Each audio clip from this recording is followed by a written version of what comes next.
ভারতের বিপক্ষে টেস্ট সিরিজকে সামনে রেখে মিরপুর মাঠে কঠোর পরিশ্রম করছে মুশফিক শান্তরা। ভারতের বিপক্ষে টেস্ট সিরিজ খেলতে আগামী মাসে দেশ ছাড়বে বাংলাদেশ জাতীয় ক্রিকেট দল। প্রতিপক্ষটা যেহেতু ভারত, তাই ব্যাটারদেরকে কঠিন পরীক্ষা দিতে হবে।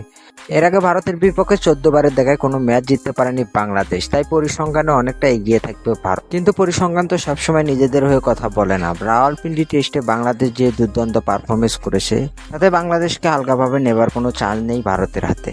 এদিকে বাংলাদেশের বিপক্ষে প্রথম টেস্টটি অনুষ্ঠিত হবে চেন্নাইয়ে বরাবরই সবসময় স্পিনাররা প্রাধান্য পেয়ে থাকে।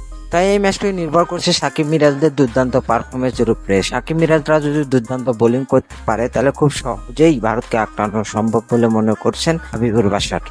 এদিকে ভারতের বিপক্ষে ম্যাচে বোলারদের পাশাপাশি ব্যাটারদেরও বাড়তি দায়িত্ব নিতে হবে, তা না হলে ম্যাচ জেতা কখনোই সম্ভব না বাংলাদেশের।